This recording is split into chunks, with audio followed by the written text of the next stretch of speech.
Hey folks. So another late night post. Late night for Robin Holloway means after 9 p.m., which it is now, well after 9 p.m. But Katie and I were finishing up the Now Rising retreat this evening. It ended like 20, 30 minutes ago. And I'm just kind of reflecting on that.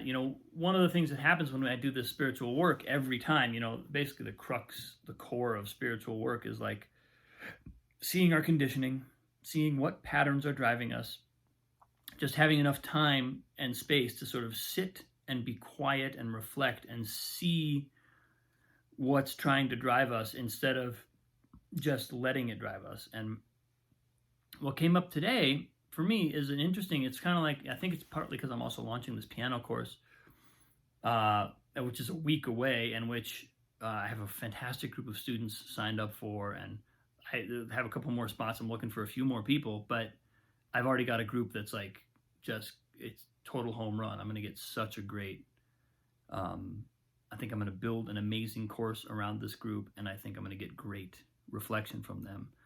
So it's super exciting. But one thing that's coming up, and what I noticed on this retreat, is there's a way in which sometimes I offer what I have to give, and then I don't necessarily apologize for it, but there's this thing I do where I kind of say, you can take it or leave it, like this might not be right for you or whatever. And it's this way that I think it's just a pattern of being shy, if that's the right word, about asserting what I know.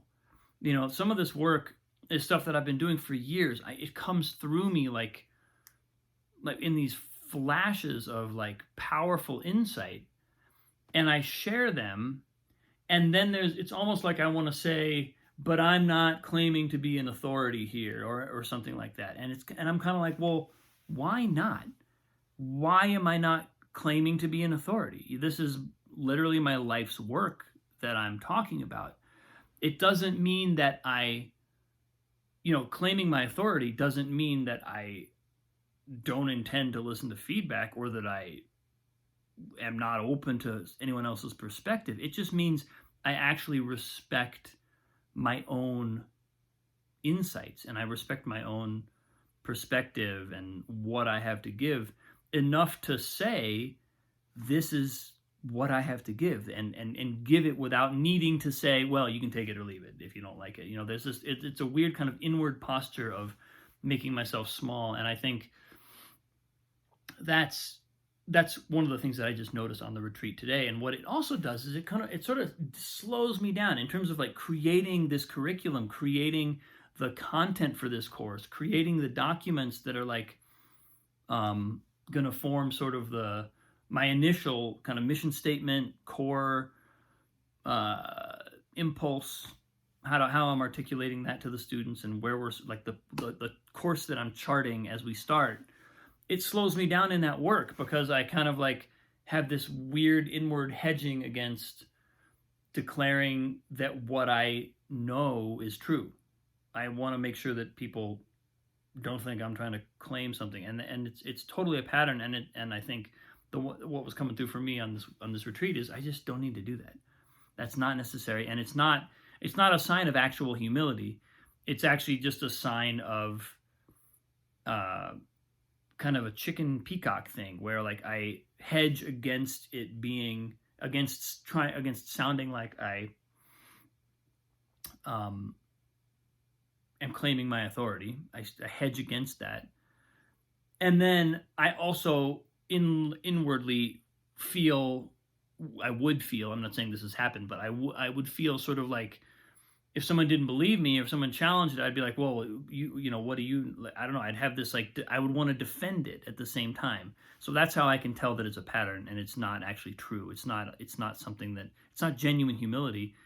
Genuine humility is just giving what I have to give, and then receiving whatever reflection comes back, and reckoning with that, looking at it honestly. I absolutely intend to do that. But I think the fact, what I'm really noticing is this pattern kind of just slows me down in the creation process. And I feel like it limits the scope of what I can give and what I can create and where this whole thing can go. So it's something that I'm just being invited to step into, claim my authority, claim my power, actually assert, this is what I know. This is what's coming through me right now. This is what I see. And of course I'm going to listen to people. Of course I'm going to take feedback. That's kind of the whole point of doing a beta course, is like offering the students what I've got and then hearing what their experience is. So, but I think what I'm encouraging myself to do is claim that authority, claim that power, and then let myself run on the supercharger. Let myself go and give and see where things land. You know, really kind of just like swing for the fences and then assess later. Don't assess before I swing for the fences whether or not it's a good idea to swing. You know, like that's the pattern. So anyway, that's kind of where I am today, and I'm super excited to. I'm diving into my final week of preparation before this thing launches, so it's awesome. I'm so psyched that this is happening. It's going to be a whole new phase of my teaching, I can tell, and I think it's going to break open some massive doors for other people, I very much hope, and for me as an artist, as a teacher. It's so cool to be here, and I'm just encouraging myself to really step into this, be fully myself and give everything I have to give, and then see how things go, see where things land, take the reflection. So that's where I am today, people. I love you with all my heart. Have a great day, rest of your day. It's already pretty late. I'm grateful for all of you in my life, and I will see you very soon. Take care. Bye.